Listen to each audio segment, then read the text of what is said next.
नमस्कार प्यारे बच्चों, स्वागत है आप सबका आज की क्लास में। आज हम लोग पढ़ने वाले हैं एक बहुत इंपॉर्टेंट टॉपिक।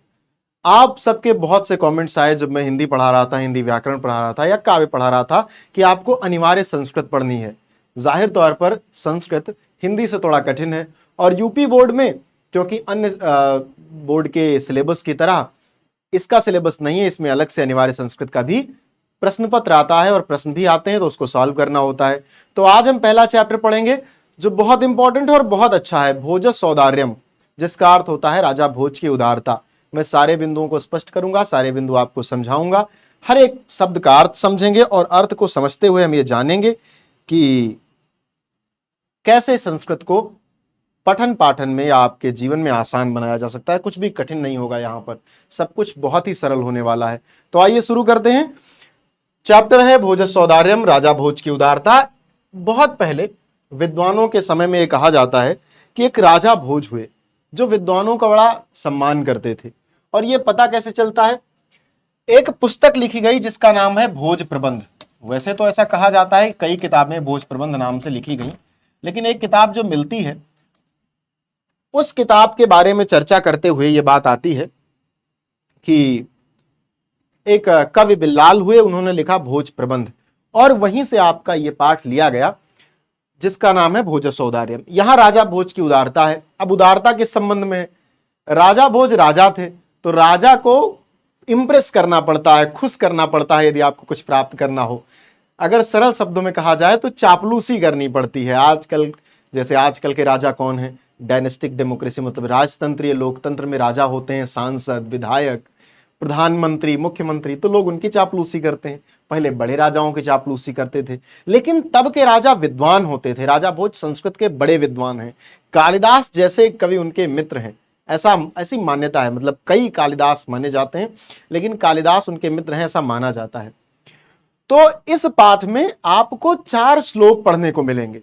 वे श्लोक राजा भोज को सुनाए गए और राजा भोज ने उन श्लोकों को सुनकर उनके महत्व के आधार पर उन श्लोकों को कहने वालों को पुरस्कृत किया। और जो लोग श्लोक सुना रहे थे उनका भी केवल एक उद्देश्य था कि कुछ पैसा पा जाएं। अब पैसा पा गए, बहुत सारा पैसा पा गए। कितना पा गए इस पाठ के अंतर्गत समझेंगे। तो आइए शुरू करते हैं। पहला चैप्टर है आपका अनिवार्य संस्कृत का। सभी लोग अपनी किताब और एक पेंसिल लेकर के बैठ जाएं। किताबों में पेन से नहीं लिखा जाता, तो जहां भी जो भी कठिन शब्द आपको लगे वो आप लिख लीजिएगा। एक बार में क्लियर हो जाएगा, मतलब दोबारा आपको क्लास करने की आवश्यकता नहीं पड़ेगी। आप ऐसा पढ़ने वाले हैं, लेकिन तब जब आप मैं जैसा बता रहा हूं कि जैसे मैं पढ़ता जाऊंगा मैं आपको अर्थ बताता जाऊंगा। जहां भी आपको कुछ भी परेशानी हो, थोड़ा भी अर्थ आपको कठिन लगे, उसको आप नोट कर लेंगे। और यदि किसी शब्द के अर्थ को आप कठिनाई के बाद में क्लास देख रहे हैं, आपको कठिनाई प्रतीत होती है, तो आप कमेंट सेक्शन में मुझसे पूछेंगे, मैं उसका रिप्लाई कर दूंगा। तो चलिए शुरू करते हैं। ततः, अब पहले थोड़ा सा बैकग्राउंड समझते हैं, मामला है क्या। तो राजा भोज का दरबार लगा है। राजा पहले जो हुआ करते थे वो सुबह उठकर नहा धो के पूजा पाठ के खाना खा के एक ही काम रहता था, दरबार में कुर्सी पे बैठ जाओ। बैठ गए तो ततः कदाचित, तभी कदाचित कहीं से द्वारपाल आगत्य, तभी वहां पर कोई द्वारपाल आया। कदाचित द्वारपाल आगत्य। अब द्वारपाल क्या होते हैं तो आपको पता है, आजकल तो शादियों में दरवाजों पर बढ़िया भाला वाला लेकर जो खड़े किए जाते हैं वही द्वारपाल पुराने जमाने में राजाओं के यहाँ होते थे। आजकल के नकली भाला लेकर के खड़े होते हैं, तब मजबूत भाला बढ़िया तलवार उलवार लेके खड़े होते थे। तो वही द्वारपाल दरवाजे पे होते थे। तो कोई आता था तो वो संदेश लेकर के आते थे राजा के पास, भैया फलाने आए हैं, कहो तो भेज दे। तो राजा कहते थे भेज दो या बाद में भेजना। मतलब वो सिस्टम वही होता है कि जैसे अगर आज आप डीएम, एसडीएम या मंत्री जी के यहाँ जाएं तो आपको कहना पड़ता है कि मिलना है, तो उनका जो चाटुकार होता है वो कहता है देखो अभी 1 घंटे बहुत व्यस्त हैं, चाहे वो खाली बैठे हों। तो वैसा ही सिस्टम है। तो आप लोग बहुत ध्यान समझें, कोई शब्द अगर नहीं समझ में आए तो आप बताइएगा। जैसे आगत्य शब्द है, आगत्य में ल्यप प्रत्यय है। अब प्रत्यय का जिक्र मैं नहीं करूंगा, थोड़ा संस्कृत को कठिन बना देगा। मैं अर्थ बताता चलूंगा, आप लिखते जाएंगे पेंसिल से किताब में, और कहीं नहीं लिखना है। किताब में ही पेंसिल से लिखिए जिससे आप बाद में मिटा सकें और आपको जब समझ में आ जाए तब आप उसे इरेज कर सकें, हटा सकें। तो ततः कदाचित, तब कोई द्वारपाल, द्वारपाल वही जो द्वार पर खड़ा पाल है जो, वो आया।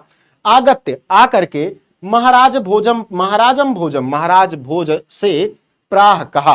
प्राह माने कहा। अब देखिए आगत्य का अर्थ होगा आकर, और महाराज भोजम प्राह माने कहा। ठीक है, अब ये सब शब्द ऐसे हैं कि जिनका अर्थ लिखना अनिवार्य है। तो क्या हो गया, कदाचित मतलब कभी, या कोई द्वारपाल आगत्य महाराजा भोजम प्राह, महाराज भोज से कहा। क्या कहा, देव। अब जैसे आजकल आप सुनते हैं ना कि बड़े आदमी के यहाँ जाओ तो उनका एक सम्मान से नाम बुलाना पड़ता है, मिलॉर्ड टाइप का, माई लॉर्ड टाइप का, तो वैसे उनका भी चलता था राजा का। देव, हे देवात्मा, हे राजन, कौपीनावशेषो, कौपीन। अब देखिए एक शब्द है, क्या है, कौपीन। कौपीन का अर्थ क्या होता है, कौपीन का अर्थ होता है लंगोटी। पहले जमाने में लंगोटी पहनी जाती थी, अब तो लंगोटी पहनी नहीं जाती, लेकिन पहले के लोग लंगोटी पहनते थे। तो कौपीनावशेषो, अब कौपीन और अवशेषो दो शब्द है, यहां पर संधि हुई है। कौन सी संधि है अभी बताऊंगा मैं आपको। अवशेषो, कौपीनावशेषो, अवशेषो मतलब अवशेष, बचा हुआ। कौपीनावशेषो विद्वान, द्वारी मतलब दरवाजे पर, वर्तते है। कौपीनावशेषो, जिसके शरीर पर केवल लंगोटी बची है, कौपीन अवशेष है, लंगोटी बची है, ऐसा एक विद्वान, इतना गरीब आदमी दरवाजे पर है। इति, ऐसा। कैसा कहा, क्या कहा द्वारपाल ने कहा, देव, हे राजन, हे देवात्मा राजन, कौपीनावशेषो, केवल लंगोटी पहने हुए एक गरीब विद्वान, द्वारि वर्तते, दरवाजे पर खड़ा है। अब राजा ने क्या कहा, राजा ने कहा प्रवेशय, प्रवेश कराओ, अंदर लाओ, लेकर आओ। प्रवेशय माने प्रवेश कराओ, अंदर लाओ, लेकर आओ। इति, ऐसा राजा ने कहा। राजा ने कहा कि प्रवेशय, लेकर आओ द्वारपाल से। इति प्राह, प्राह कहा। मैंने एक बार आपको प्राह कहा बता दिया, अब जहां भी प्राह आए वहां कहा ही अर्थ समझना है। तो राजा ने क्या कहा, राजा ने कहा प्रवेशय, प्रवेश कराओ। विद्वान है भाई, और भोज राजा के बारे में आपको मैंने बताया ही भाई, विद्वानों का बड़ा सम्मान करते हैं, और इसीलिए विद्वान उनके यहां आते हैं अपनी परेशानियां लेकर। ततः प्रविष्टः सह कवि, तब प्रवेश करके, प्रविष्टः यानी प्रवेश करके, सह माने वह, सह तौते तम तौतान, वह, वे दोनों, वे सब। तो सह माने क्या होगा, वह, ये क्या है, सर्वनाम है। तो सह माने वह कवि, भोजम अवलोक्य। अब देखिए यहां भी शब्द देखिए, भोजम अवलोक्य, दो शब्द है, भोजम अवलोक्य। अब भोजम कौन, राजा भोज, अवलोक्य मतलब देखकर, राजा तब, ततः मतलब तब, प्रविष्टः प्रवेश करके, सह माने वह, कवि माने वह कवि, यानी जो ब्राह्मण आया था वो कवि भी है, तो उसको कवि यहां कहा जा रहा है कि वह कवि तब प्रवेश करके, भोजम अवलोक्य। भोजम अवलोक्य, अवलोक्य का अर्थ होता है देख कर। यहां पर कौन सी संधि है, मैंने आपको संधि पढ़ाई थी, मैंने आपको बताया था कि जब दो वर्ण आपस में जुड़े और वे बड़े हो जाएं तो क्या होगा, दीर्घ संधि होती है वहां। तो भोजम अवलोक्य, क्या कहा, अद्य में दारिद्र्य नाशो, अद्य माने आज, में दारिद्र्य नाशो, मेरी दरिद्रता का, दारिद्र्य माने दरिद्रता, गरीबी, नाशो समाप्त हो जाएगी। भविष्य तीति मतलब ऐसा उसने अनुमान लगाया कि भैया अब तो मतलब मैं राजा भोज के सामने आ गया, अब तो मेरी दरिद्रता समाप्त हो जाएगी। ततः प्रविष्टः, तब प्रवेश करके, सह कवि वह कवि, भोजम अवलोक्य राजा भोज को देखकर, अद्य में दरिद्र नाशो भविष्यतीति, ऐसा लग रहा है कि मेरी आज दरिद्रता समाप्त हो जाएगी। भविष्यतीति भविष्य काल है।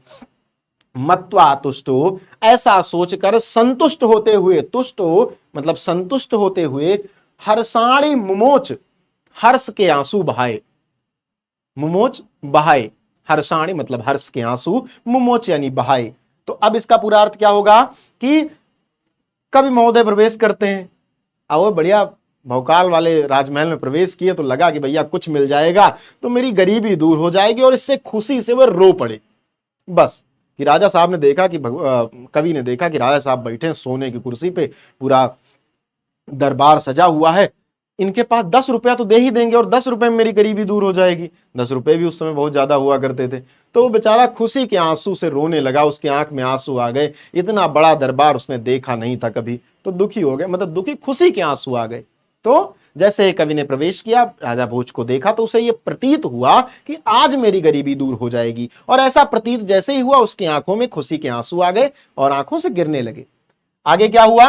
राजा तमालोक्य, राजा तम आलोक्य, यह देखकर, राजा ने यह देखकर प्राह कहा, फिर से प्राह, तीन बार बता चुका हूं आपको।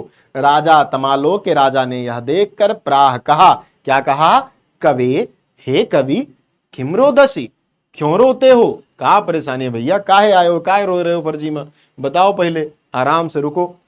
कवे किम रोदसी, क्यों रो रहे हो, क्यों बेकार में रो रहे हो, मेरे दरबार में आ गए हो, कारण बताओ क्यों रो रहे हो। अब ततः कबीर आह, तब कवि आह, कबीर आह यहां पर विसर्ग संधि है, शब्द दो हैं, देख लीजिए। कवि आह, कवि ने कहा, आ भरी कहा, अपनी दुख की दास्तान कहनी शुरू की, अपन दर्द बताना अपना शुरू किया कि भैया हम कितने गरीब है, सुन लो। कैसे बताया? तो कवि ने कहा, क्या कहा? राजन, हे राजा, आकर्ण्य, कान लाओ मेरे पास, यानी मेरी बात सुनो। मद गृहम स्थितिम, आकर्ण्य मद गृहम स्थितिम, मद गृहम स्थितिम, मेरे घर की स्थिति सुनो, कान लगा करके सुनो, कान ला करके। आकर्ण्य का अर्थ होता है कि ध्यान लगाकर सुनना, तो मेरे घर की स्थिति ध्यान लगाकर सुनो। अब विद्वान था वो आदमी, तो राजा भोज के दरबार में आया जिसे विद्वान पसंद है। ऐसी स्थिति में वो केवल सामान्य तरीके से भी अपनी बात कह सकता था कि भैया खाए ना है ना, सुबेरो ना खाए ना, संजोग ना खाए ना, 2 रोटी मिल जात, खा लीत, पेट भर जात, 10 रुपया देता, घर के सब्जी खरीद लीत। लेकिन विद्वान था तो उसने कहा इस तरह कहूंगा तो भौकाल नहीं बनेगा। आदमी गरीब है लेकिन भौकाल के लिए चिंतित है, तो उस आदमी ने अपने परेशानी को, अपने जीवन की परेशानी को श्लोक में ढाल दिया। संस्कृत का सबसे प्यारा छंद, सबसे मधुर छंद, शिखरणी छंद कहते हैं इसे। कौन सा छंद? शिखरणी। आप लोग ध्यान रखिएगा, क्योंकि आप लोगों की जो क्विज होगी इससे संबंधित ना, उसमें प्रश्न आएगा इसका, तो हर एक शब्द का अर्थ ध्यान रखिए। क्विज को आप एक बार सॉल्व करेंगे तो कुछ कठिन प्रश्नों के उत्तर वहां भी आपको मिल जाएंगे, तो बहुत आसानी हो जाएगी आपको समझने में। शिखरणी छंद है संस्कृत का सबसे, शिखरणी सबसे प्यारा छंद है संस्कृत का। तो इसको पढ़ते हैं। अब देखिए, संस्कृत में सबसे महत्वपूर्ण होता है संस्कृत का पढ़ा जाना। तो अब एक छंद कैसे पढ़ा जाए इसका ध्यान रखना है आपको। शिखरणी छंद कैसे पढ़ा जाता है ये मैं आपको बताऊंगा पढ़ करके, उसी प्रकार आपको पढ़ना है। कितना मधुर है सुनिए कि कवि कहता है, गला वाला साफ कर लूं मैं भी, कि अए ला जानुच्चई, बहुत मधुर छंद है। तो एक, अब जिनकी आवाज ज्यादा अच्छी है वो ज्यादा अच्छे से पढ़ेंगे, मैं ऐसे ही पढ़ के आपको सुना रहा हूं, लेकिन जिस प्रकार मैं पढ़ रहा हूं छंद इसी प्रकार पढ़ा जाता है ये, ठीक है। अए ला जानुच्चई पति वचन माकर्ण्य गृहिणी, शिशौ कर्णौ यत्नात् सुपिहितवती दीन वदना, मयि क्षीणोपाये यद कृतं दिशासु बहुले, तदन्तः शल्यं मे त्वमसि पुनरुद्धर्तुमुचितः। ये श्लोक है, इसको आप वैसे भी पढ़ सकते हैं मतलब, लेकिन छंद में पढ़ना थोड़ा ज्यादा अच्छा लगता है कि अये लाजानुच्चैः पथि वचन माकर्ण्य गृहिणी, शिशौ कर्णौ यत्नात् सुपिहितवती दीन वदना। एक एक शब्द को बहुत स्पष्ट रूप से सुन लीजिए, क्योंकि संस्कृत का उच्चारण भी बहुत महत्वपूर्ण होता है। मयि क्षीणोपाये यद कृतं दृशावश्रु बहुले, तदन्तः शल्यं मे त्वमसि पुनरुद्धर्तुमुचितः। ठीक है, अब इसको आप छंद में पढ़ लेंगे जैसा मैंने आपको पढ़ करके बताया। अब इसका अर्थ क्या हुआ, महत्वपूर्ण यह है, केवल इतनी बात कहनी है उस आदमी को, भैया खाए कुछ ना है ना, और उसने इतना सुंदर श्लोक कह दिया है कि उस श्लोक का अर्थ हम लोग देखेंगे बहुत प्यार से और समझेंगे कि उस श्लोक का अर्थ क्या है। तो क्या कहते हैं? अये लाजानुच्चैः पथि वचनम आकर्ण्य गृहिणी। अये लाजानुच्चैः एक पथिक है। कौन है? एक पथिक है। आप सभी लोग इन शब्दों के अगर चाहें तो स्क्रीनशॉट ले सकते हैं, और चाहे इन शब्दों के अर्थ आप अलग से लिख सकते हैं, क्योंकि मैं इन्हें मिटाऊंगा, बाकी कुछ और शब्दों के अर्थ मुझे लिखने हैं। तो जैसे आप लोगों ने देखा होगा, हम लोग बचपन में थे तो हमारे यहाँ बर्फ बर्फ बेचे लोग आवा करते रहे, चाहे कुछ ऐसा बिस्किट वगैरह, मतलब चीजें गांव में बिकने के लिए पहले आती थी, अब नहीं आती हैं, कम हो गया क्योंकि हर जगह छोटे छोटे चौराहे खुल गए हैं। लेकिन पहले गरीबी ज्यादा थी तो लोग बाजार नहीं जा पाते थे, चीजें आती थी तो कुछ धान गेहूं वगैरह दे करके चीजें ले लेते थे, चाहे वो आइसक्रीम हो या ऐसी चीजें जो आती थी। वैसे ही और पुराने समय में लाई वगैरह बिकने आता था। लाई वगैरह तो हम लोगों के समय में बिकने आता था, अब नहीं आता है। लाई भूजा, अब इसे यहां पर क्या लिखा गया, लाजा। तो अब आता है जब कोई बेचने वाला चिल्लाता है कि भाई ले लो, या चने ले लो, चाय ले लो, जो भी जैसे बेचने आता है तो उसका एक पैटर्न होता है, कहने का एक तरीका होता है। तो यहां पर जो व्यक्ति है वो आया और कह रहा है अरे लाजान, अये लाजान, क्या कह रहा है, अये लाजान, हे लाजा ले लो। मतलब मैं लाजा, लाजा क्या है, लाजा शब्द है, लाजा का अर्थ आप देख लीजिए। लाजा का अर्थ आपको बहुत जगह मिलेगा खील या खीर, तो आप इसे भी समझ सकते हैं। साथ ही चावल का ही भूजा भी बनता है, खीर भी चावल की ही बनती है, भूजा या उसको आप कह सकते हैं लाई।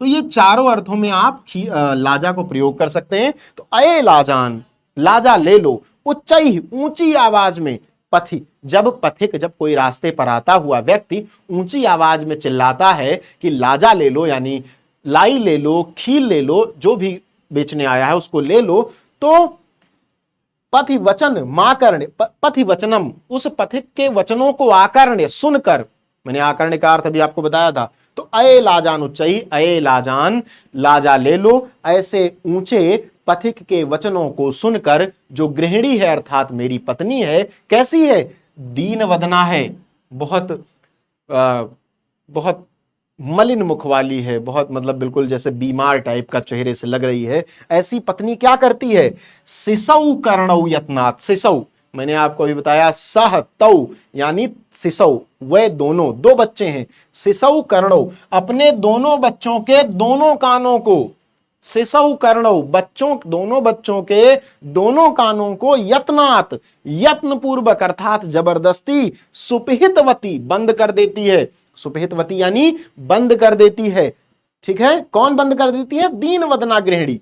संस्कृत में जब श्लोक पढ़ा जाता है तो उसका अन्वय किया जाता है, मैं आपको उस कठिन विधा में नहीं ले जाऊंगा, आप बहुत आराम से समझिए एक एक शब्द का अर्थ कि अये लाजानुच्चयी पथिवचनमाकर्ण गृहिणी, जब एक व्यक्ति लाई बेचने आता है और चिल्लाता है लाई ले लो, ऊंची आवाज में चिल्लाता है लाई ले लो, तो जब उसकी आवाज मेरी पत्नी सुनती है, जो कि चेहरे से बहुत मलिन दिखाई पड़ती है, बीमार दिखाई पड़ती है, गरीबी है, खाने को नहीं है, तो इसलिए कि कहीं बच्चे वो आवाज सुन न लें और मांगने न लगे कि भैया हमको दिलवा दो, हमें भी खाना है, वो क्या करती है, सिसौ कर्णौ यत्नात्, दोनों बच्चों के दोनों कानों को यत्न पूर्वक अर्थात जबरदस्ती बंद कर देती है। कितना दुख है, आप सोच के देखिए इस बात को।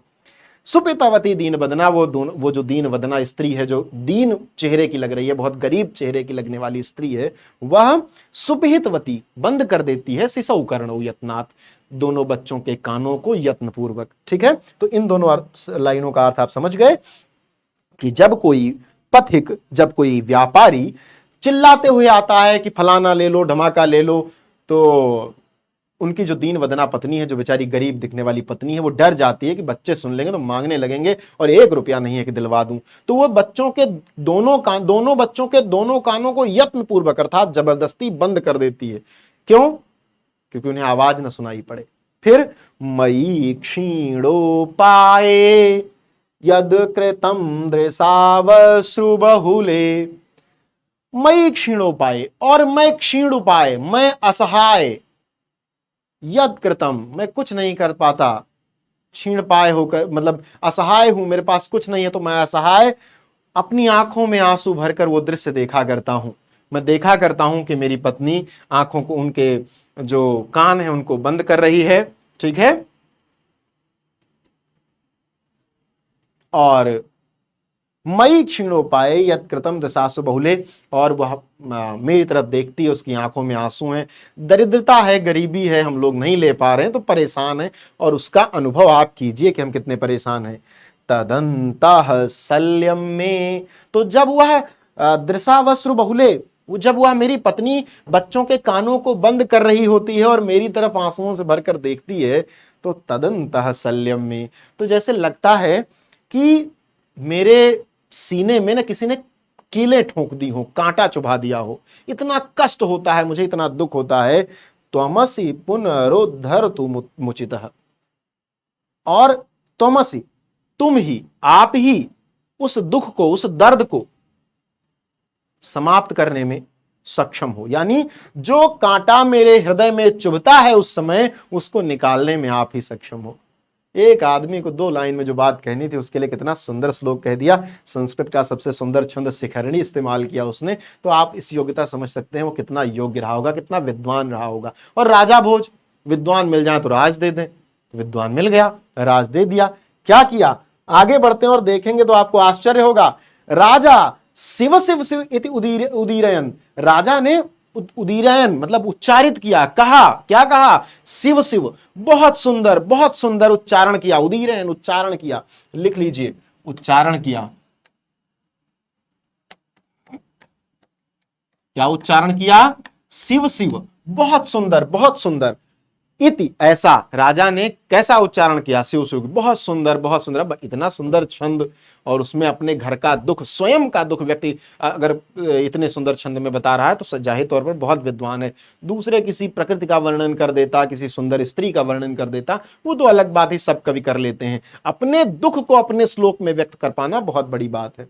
ठीक है, फिर राजा ने क्या किया, प्रत्यक्षरम, प्रति अक्षर, प्रत्येक अक्षर पर, श्लोक देखिए यहां पर, एक एक अक्षर पर, अक्षर तो आप जानते हैं ना, छोटा बड़ा, छोटी बड़ी अक्षर होता है, वर्ण होता है। तो प्रत्येक श्लोक में जितने अक्षर थे, प्रत्यक्षरम लक्षम, लाख रुपए, एक एक अक्षर पर 1-1 लाख रुपए, दत्वा, देकर, अक्त्वा प्रत्यय है, दत्वा यानी देकर, प्राह कहा, हर श्लोक के हर एक एक अक्षर पर 1-1 लाख रुपया दे दिया। बताओ कितना ज्यादा पैसा दे दिया। कहा, क्या कहा, त्वरितम गक्षम गेह, त्वरितम मतलब तुरंत, गक्ष मतलब जाओ, गेहम मतलब घर, तव गृहिणी खिन्ना वर्तते, तुम्हारी पत्नी दुखी होगी। क्या होगी तुम्हारी पत्नी, दुखी होगी। ठीक है, अन्यदा भोजः श्री माहेश्वरम नमितुम। अब उसके बाद ये सीन खत्म हो गया। मैंने आपको बताया कि 4 सीन है इसमें, और राजा भोज के विद्वता की का जो यहां पर उनके विद्वता और उनके धन का जो वैभव वो दिखाया गया है। अन्यदा भोजः श्री महेश्वरम नमितुम शिवालयम अभ्यगच्छत। ठीक है, अन्यदा, अन्य बार मतलब एक बार, अलग, इससे अलग बार, भोजः राजा भोज, श्री महेश्वरम नमितुम, श्री महेश्वर मतलब भगवान शिव की, नमितुम प्रार्थना के लिए, उनके वंदन के लिए, शिवालयम अभ्यगच्छत, शिवालय को गए। सब लोग जाते हैं, मंदिर जाते हैं। आप हनुमान जी की पूजा करना है तो हनुमान जी के मंदिर पर जाएंगे, शिव जी की पूजा करना है तो शिव जी के मंदिर पर जाएंगे, शिवालय पर जाएंगे। तो राजा भोज भी शिवालय पहुंचे। कहा जाता है शिव के बड़े भक्त थे। तदा कोपी, तब कोई, कोपी कोई, ब्राह्मण राजानम शिव सन्निधौ, शिव सन्निधौ शिव के पास, शिव के सानिध्य में, शिव के सानिध्य में। जो भी कठिन शब्द लगे उसको आप लिख लीजिए, सानिध्य। तो तदा कोई, तदा मतलब तब, कोई, कोपी कोई, ब्राह्मण कोई ब्राह्मण, राजानम राजा को, शिव सन्निधौ शिव के पास, प्राह शिव सन्निधौ प्राह राजा शिव के पास देखकर कहा, क्या कहा, देव, हे देवात्मा राजन, क्या कहा। अब उसने भी 4 लाइन का एक श्लोक कहा। ये श्लोक क्या है, इसका छंद है बेटा शार्दूल विक्रीडित, शार्दूल विक्रीडित। जिन लोगों ने कभी सरस्वती विद्या मंदिर में पढ़ाई की होगी या कभी कालिदास को पढ़ा होगा, वे लोग जानते होंगे सरस्वती विद्या मंदिर में एक प्रार्थना होती थी सरस्वती जी की। और वैसे ही इसको कालिदास ने भी इस छंद का प्रयोग किया, शार्दूल विक्रीडित। संस्कृत साहित्य का सबसे लंबा छंद माना जाता है, लेकिन पढ़ने में बहुत अच्छा है। तो आइए पढ़ते हैं।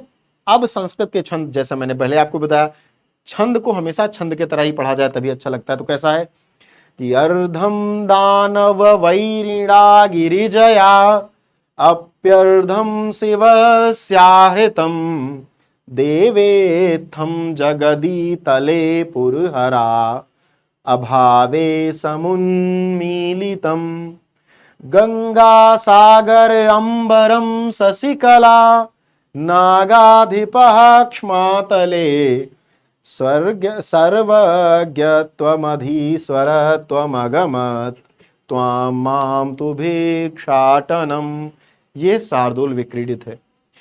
अब इस छंद में उसने कुछ कहा, क्या कहा उसको सुनिए।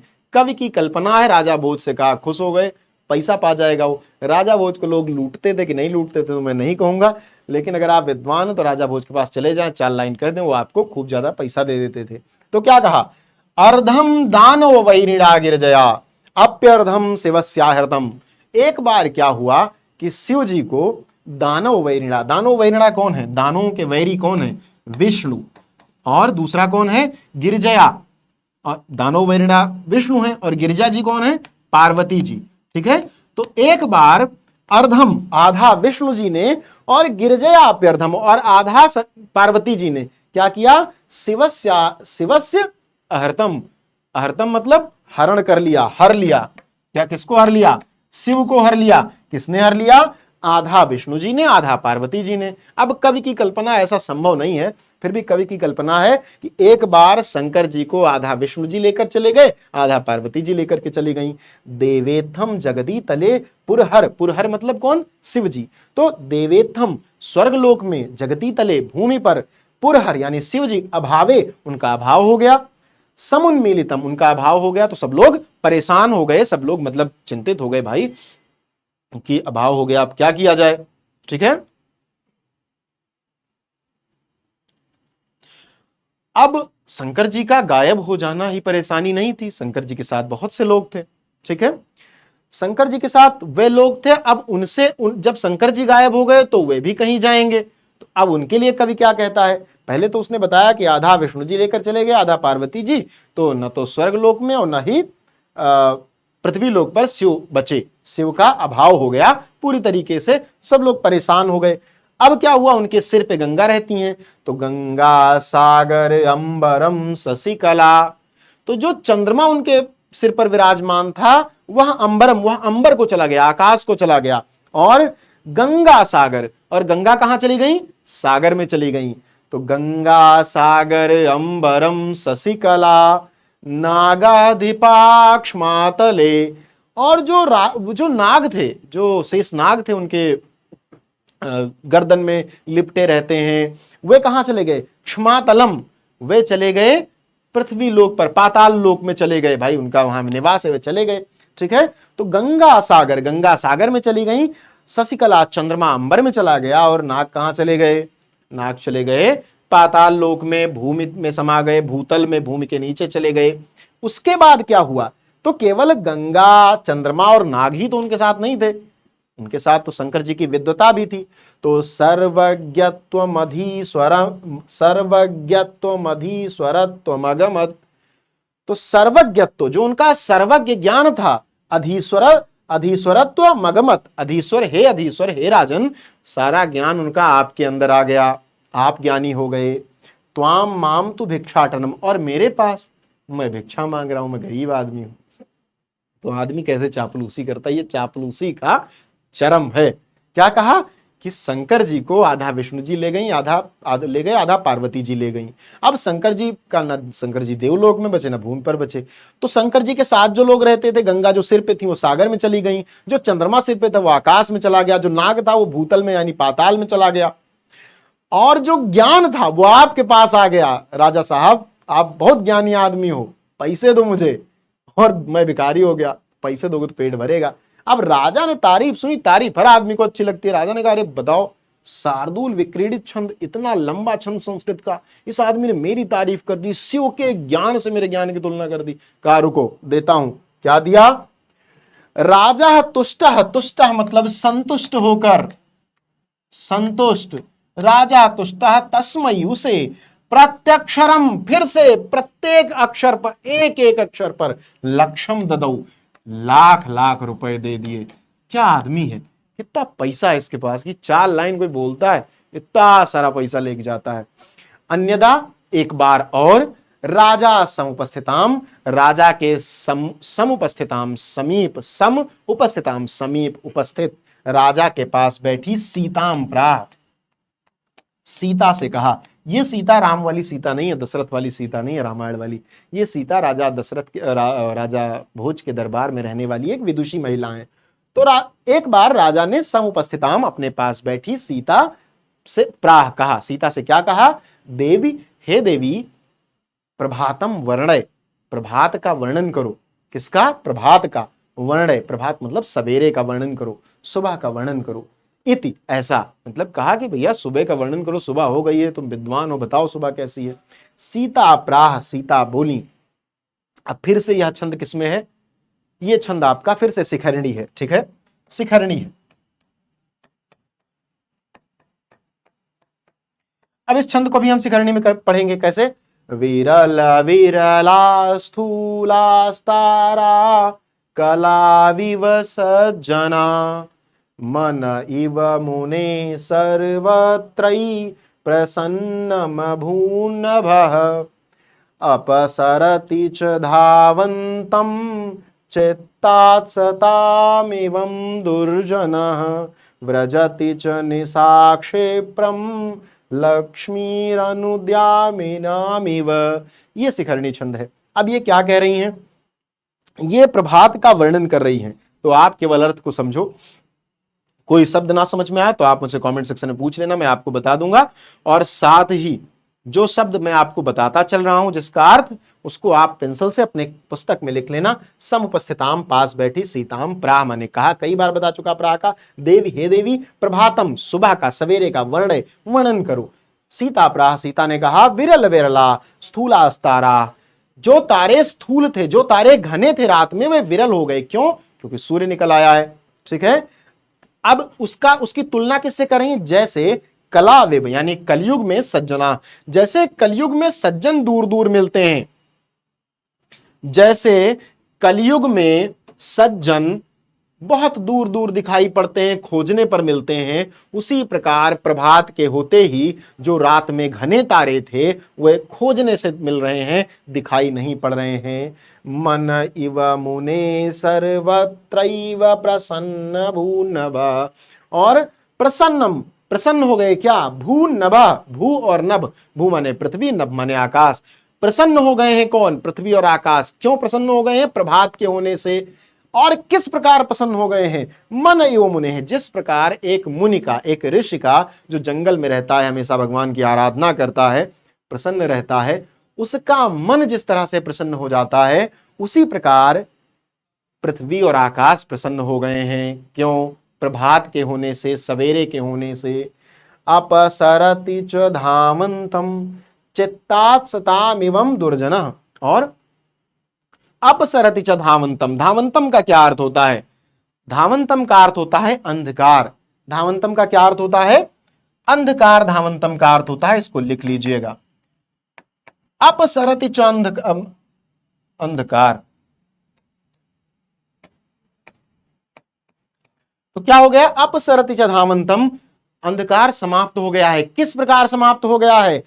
चित्तात् सतामिवं दुर्जनः, जिस प्रकार दुर्जन मनुष्यों के मन के अंदर से, दुर्जन मनुष्यों के मन के अंदर से क्या हो जाता है?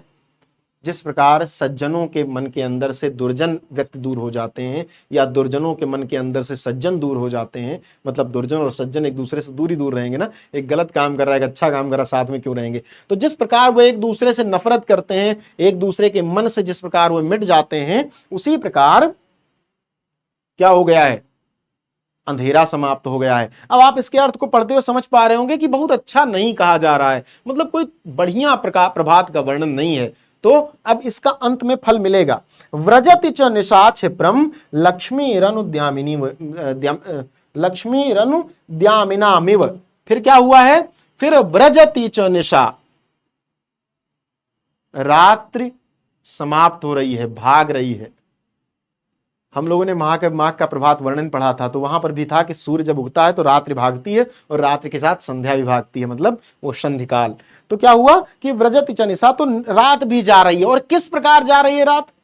लक्ष्मीरनुद्यामिनामिव, जिस प्रकार एक व्यक्ति जो उद्यमी नहीं है, जो कोई काम नहीं करता, जो केवल पड़ा रहता है, खाता है, उसके प्रकाश से लक्ष्मी चली जाती हैं, उसी प्रकार प्रभात के होने से रात, मतलब रात समाप्त हो गई है, सवेरे के होने से रात चली गई है। मतलब वो कह रही हैं, क्या कह रही हैं समझ लेते हैं कि सुबह हुई है, प्रभात हुई, सुबह हुआ है, जब सवेरा हुआ है तो आकाश में जो रात में तारे सघन दिखाई पड़ रहे थे वे अब खोजने से दिखाई पड़ रहे हैं, जिस प्रकार कलयुग में सज्जन खोजने से दिखाई पड़ते हैं। फिर क्या कहती हैं, और सर्वत्र चारों तरफ सभी जगह प्रसन्नता फैल गई है, आकाश में धरती पर चारों तरफ प्रसन्नता फैल गई है। किस प्रकार की प्रसन्नता, जिस प्रकार मुनियों का मन प्रसन्न रहता है। फिर आगे कहती हैं, अब सरति च धामंतम, अंधकार समाप्त हो रहा है, क्षीण हो रहा है। किस प्रकार, जिस प्रकार सज्जनों के मन से दुर्जन निकल जाते हैं, ठीक है। व्रजति च निशा क्षिप्रम, और निशा समाप्त हो रही है, पीछे जा रही है, चली जा रही है। कैसे, जिस प्रकार से अनुद्यमी आदमी के पास से, जो कोई काम नहीं करता, उस आदमी के पास से लक्ष्मी चली जाती हैं। अब यहां तक कहा तो इसका कुछ मजा नहीं आया राजा भोज को, मुझे भी मजा नहीं आया, आपको भी समझने में मजा नहीं आया होगा। मतलब कुछ इधर उधर से करके किसी तरह सीता जी ने कह दिया कि भैया देखो हमें विद्वान मानते हो, हमने भी सुना दिया, हमें पैसा दे दो। अब पैसा पाने के, राजा भोज के दरबार में जो लोग थे बस यही थे, सुबह उठ के श्लोक सुनाओ, पैसा पाओ, घर जाओ। अब इनको कम पैसा मिला, कहां काहे कम मिला, क्योंकि मजा नहीं आया। तो राजा तस्यै लक्षम दत्वा, लक्षम मतलब लाख, तस्मयी, उन्हें क्या दिया, लाख रुपए दिए। क्यों लाख रुपए दिए, क्योंकि मजा नहीं आया। सबको एक एक अक्षर पे लाख रुपए दे रहे थे, इनको पूरे श्लोक पे लाख रुपए दिया कि भैया लो लाख रुपए, निकलो, हो गया, धन्यवाद माता जी, धन्यवाद देवी, तुमने बहुत सुंदर प्रभात वर्णन किया, मजा आ गया, लेकिन मजा नहीं आया, पैसे थोड़ी ना इतने पक्की पर्ची में दे देंगे।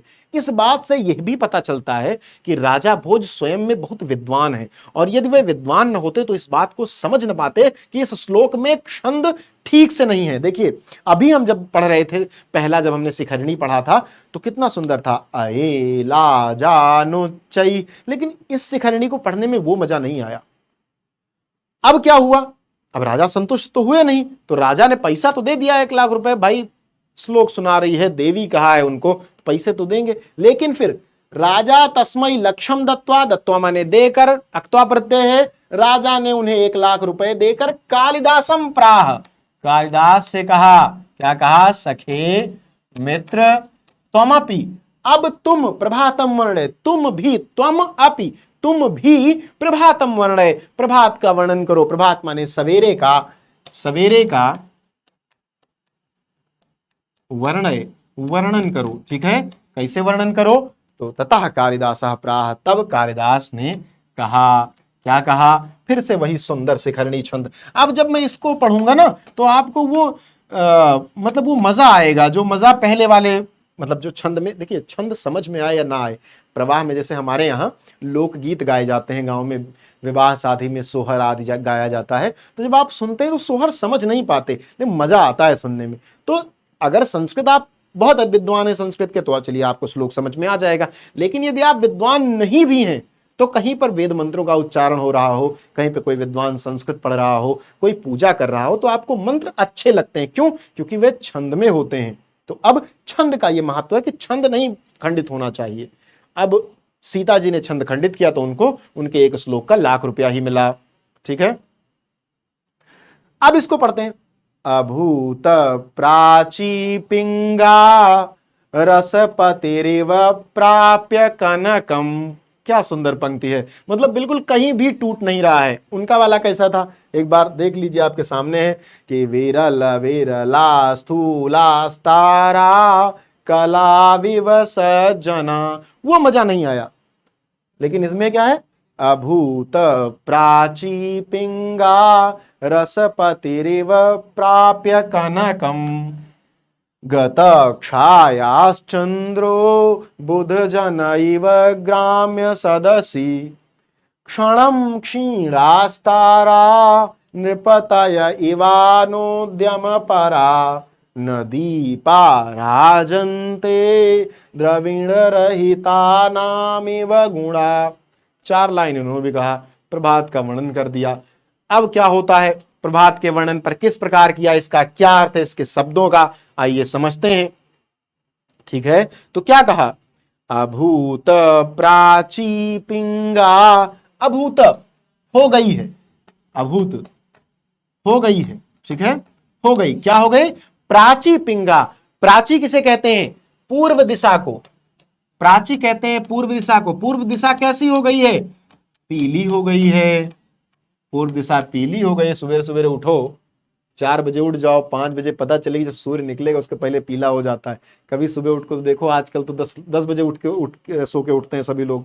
ये कल्चर पैदा होता जा रहा है। पहले के लोग 3 बजे उठते थे, तो ये आदमी कालिदास 3 बजे उठ के बैठा रहता था सूर्य देवता को देखने के लिए। जब निकलते थे आदमी देख लेता था, वही आगे सुना रहा है इधर। तो क्या कहते हैं कि सूर्य की जो पहली किरण है वह पारे सी पीली है। कैसी है? पारे सी पीली है। प्राची पिंगा, पूर्व दिशा पीली हो गई है। ठीक है। उसके बाद क्या कहते हैं? रसपतिरिव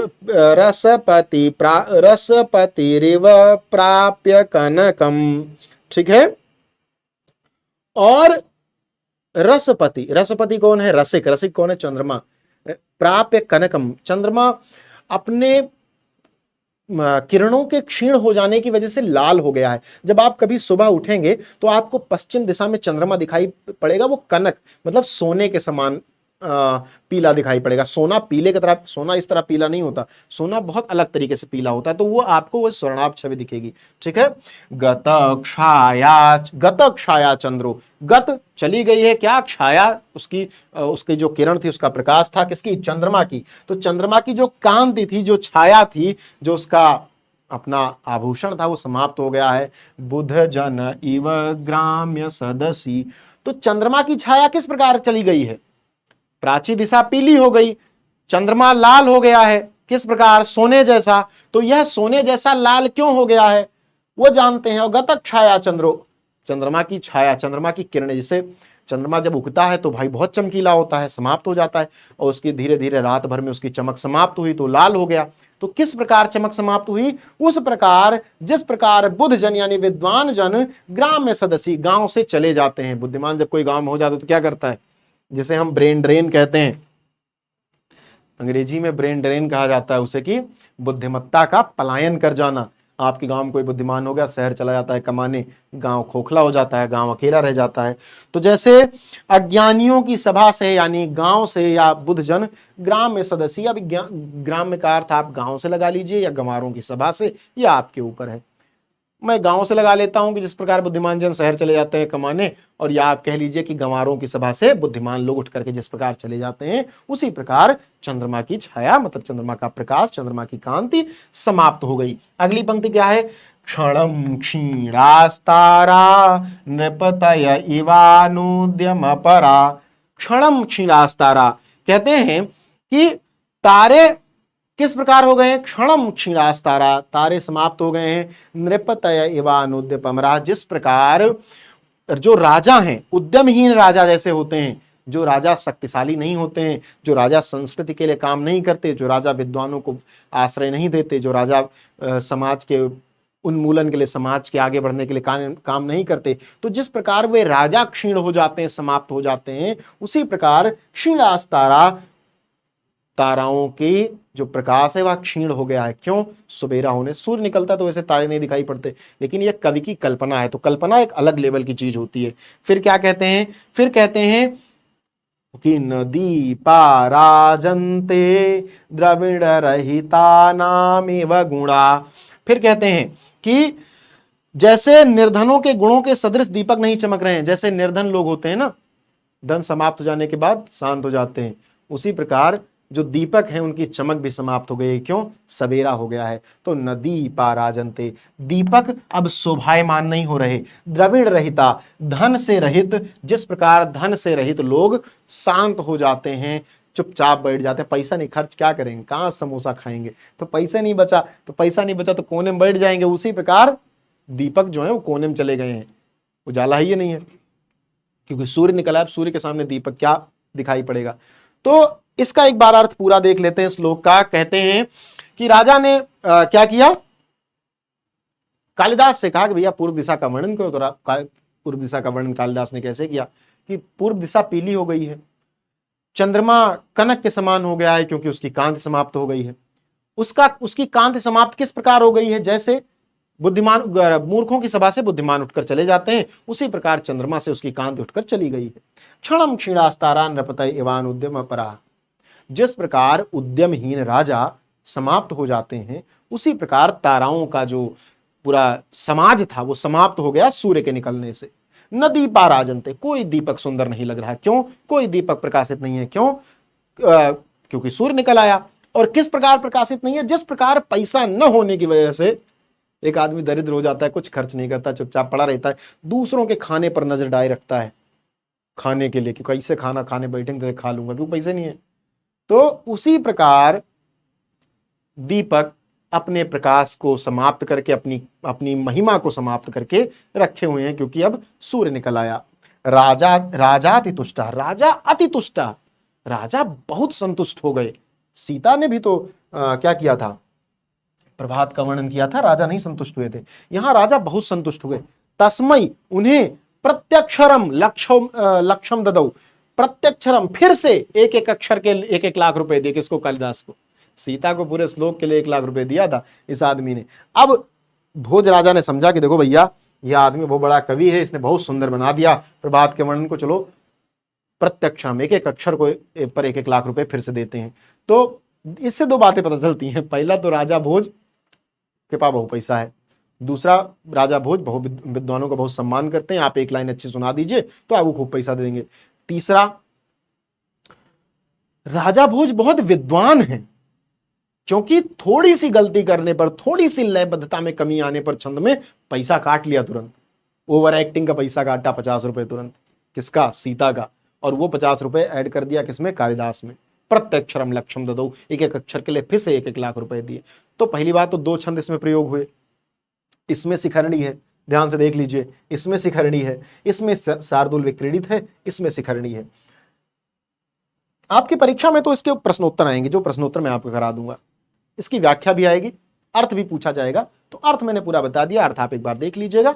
और साथ ही इस वीडियो को उन उपयुक्त लोगों तक साझा कर दीजिएगा, अपने सभी सहपाठियों तक जिन्हें यह पाठ पढ़ना, साथ ही जिनको आपको लगता हो संस्कृत के पढ़ना चाहते हैं, हिंदी पढ़ना चाहते हैं, उनको भी ये वीडियो भेज दीजिएगा। यानी पूरे गांव, परिवार, समाज, देश में आपको इस वीडियो को फैलाना है, जिससे संस्कृत और हिंदी की जो पढ़ाई है वो सबके पास समुचित रूप से पहुंचे, सब पढ़ें और हमारी भाषा उन्नति करे।